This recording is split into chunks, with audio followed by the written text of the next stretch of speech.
You have been so instrumental in helping people better understand the experience of the exploited, how it happens. You've worked with police officers, social workers, those in the justice system. When people are dealing with somebody who has been trafficked or prostituted, what's the most important thing for us to understand? That this is someone's daughter, sister, mother, friend, niece, granddaughter. This person is a human being. Yeah. You know, it can happen to anyone, any background, every level of society. And, you know, you yourself experienced a lot of trauma, which I think sets a lot of people onto this lifestyle. You had a violent dad, you were sexually abused by a relative. Can you explain like how those experiences really led you to the streets? My father was a chronic alcoholic who used to just beat my mother for breakfast, lunch, brunch, and dinner. Myself, I'm the oldest of 3 children. So when all of this is going on, my first thing was to try to shelter my brother and sister from the screams, the blood, just the whole issue there. And if you could tell by my color, I'm biracial. I'm Black, white, Indian, and Puerto Rican. So when I went to school, the African-American kids didn't want to play with me because of the color of my skin. And the very few Caucasians that went to school with me, my hair was blonde, but it wasn't as straight as theirs. So I never fit in. I was always on the outside looking in, always wanted to be a part of, but was not. And I was questioning God. Why did he make me all these different colors? Why he didn't make me just one solid color? Why did he mix me up? My life was always why? Why was my family not like the Partridge Family or the Brady Bunch? Just so many horrible things. And, you know, we went to Sunday school and it was like, well, God protects the little children. Well, at that time in my life, God didn't protect Leslie. So to me, God wasn't, he wasn't real. And then, of course, the sexual abuse by a relative. How did you end up, you know, going from those situations into being really exploited by your pimp? Number one, the molestation. He gained my trust only to start molesting me and said, if you ever say anything, your father will kill your mother. Well, I was only 8 when that happened. So an 8-year-old, I believe that. And I had daddy issues, you know, where little girls look up to their dad as daddy's princess, daddy's little girl. Well, that wasn't my story. Not once was I hugged or told I love you. And I didn't bond with my mom because she was too busy working to take care of us. So that left a big gap. That left, like I said, I had daddy issues. I had low self-esteem, no self-worth, the need to be needed issues, wanting to fit in. I mean, I had so many issues that when the pimp came up to me and started talking to me, he honed in on those issues and turned around and became this knight in shining armor who loved me and no one would ever hurt me. You know, I was looking for my dad. And that's how I got caught up in the life. Yeah, and those pimps know how to find women with vulnerability. They can pick them out of a crowd. They know how to work you. I mean, at the beginning, he was treating you like a princess. I mean, it was amazing. When does it turn dark? Because it always turns dark. So when does it turn dark? You know, I always tell people, once you get the mind, the body follows. You know, we have all this thing where they tape you up, they tie you up. No. Once they get this, the body follows. So that went on for a while with buying me clothes, taking me to the bars, introducing me, making me feel real comfortable and real safe.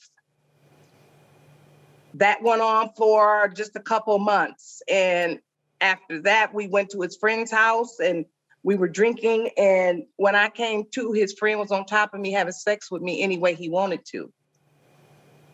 I looked at the man who said he loved me and no one would ever hurt me. And he looked at me like dirt. He looked like the devil.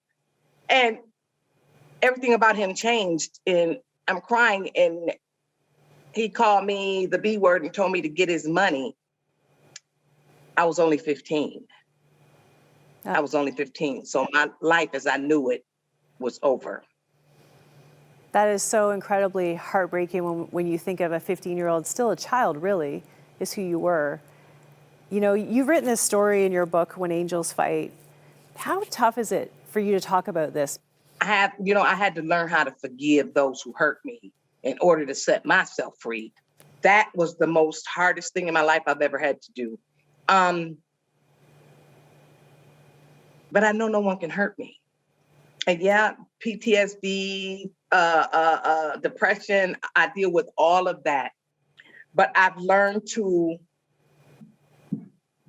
not allow it to hold me hostage and affect me in a way that will make me non-productive. And I truly believe that God allowed me to go through everything I went through in order to go back and help others out.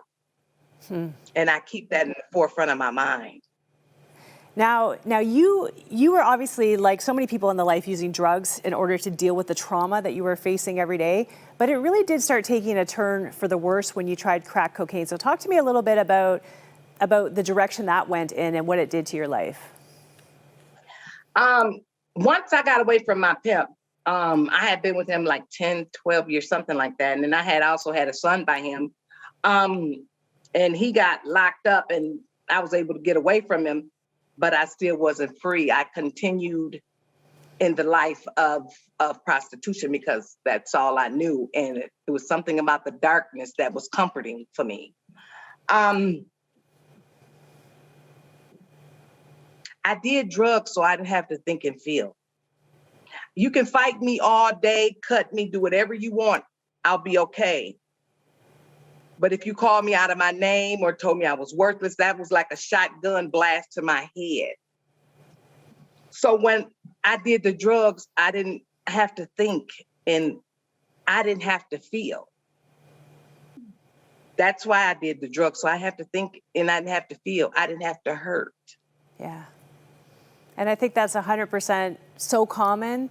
And you know that from the people that you worked with and that you saw in the life. You know, you were spiraling down and down and down, and you could be dead today. I mean, it's really amazing that you survived what you did, but there's this incredible turning point where you're in prison, you wake up, and there's a Bible next to you.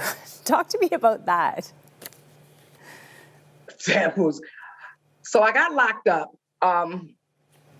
and I go into my cell. There's nothing there. I mean, the only thing that's in that cell is what the guards gave me, my sheets, blankets, and towels. And there's nothing there. I go to sleep. And when I finally wake up, there's a Bible sitting like right there on the table. I mean, it was like literally open my eyes and first thing I seen was that Bible. And I'm sitting there and I'm looking at it and I'm just looking at it. And I'm like, I know I didn't hear nobody come in here. There's no way no guards are going to come in here and leave a Bible. Where did this Bible come from? Yeah. Okay, so you take the Bible with you for some reason. You've been in prison many times, no Bible had ever shown up. You take it with you, and now when you're taking drugs, something strange is happening. What is going on? I take my Bible with me, and I was like, I'm not finna smoke no more drugs. I'm not finna do any more drugs. And next thing you know, here comes somebody out of nowhere with some drugs, and we start getting high. That I still had that Bible, but I'm doing these drugs, but I'm not getting high. I'm just going through the motions, but I'm just not getting high. It's not affecting me at all. And that's when I tried to commit suicide. Yeah. What happened that day? I was sick and tired of being sick and tired. I was mentally and emotionally in so much pain and I didn't know what to do. I didn't trust anyone. The only thing I wanted to do was go to sleep, never wake up, because then the pain would be gone.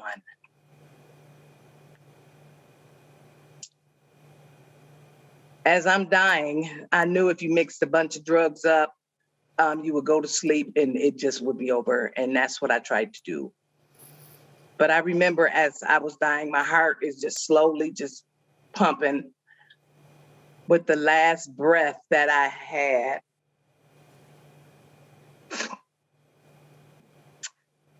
I said, if there's a God in heaven, if you real, help me, man. Just help me. It's hard to explain exactly what I was feeling, but the hug that I never received as a child, I felt inside. And it was like all the drugs, all the pain, everything just came out. And I called my mom, and mind you, they hadn't seen me in years. My family thought I was dead. My mom came and she got me, and she told me it was something about my voice that was totally different. And she took me home, let me bathe, put on some clean clothes and eat, and I went to sleep. And when I woke up, I put myself into a detox. Yeah, and that is not an easy journey, not just the detoxing, but the whole journey of healing, dealing, you really so bravely faced so much of your inner pain. Talk to me about that journey and why you were able to stick with it. When I went to detox,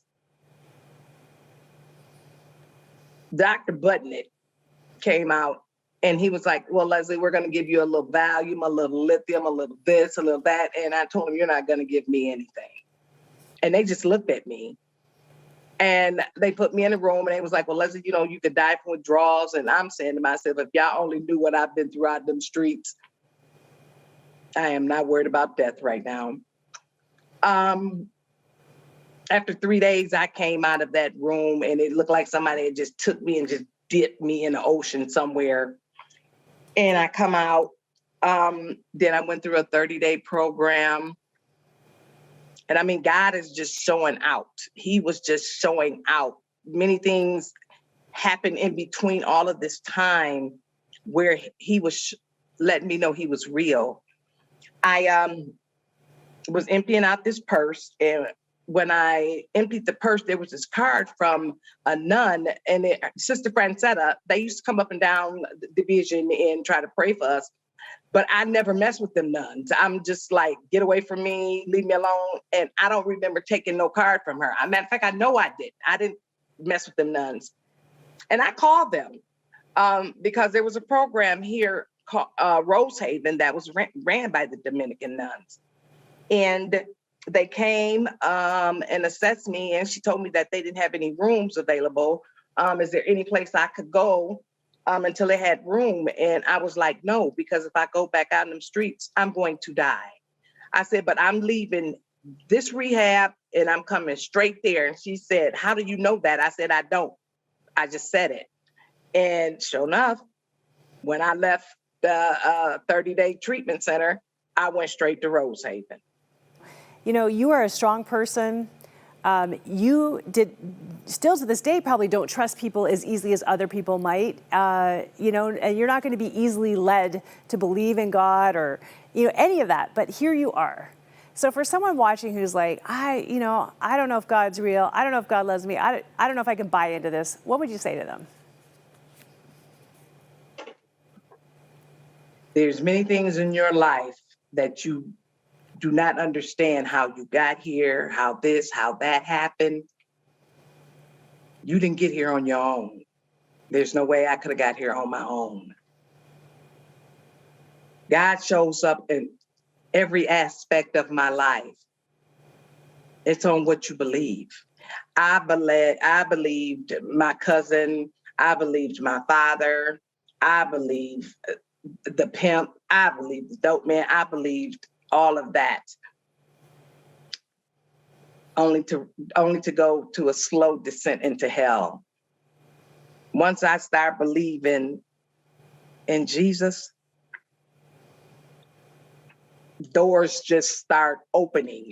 I got hired by the Grand Rapids Police Department, the same people who used to lock me up, as the street outreach worker.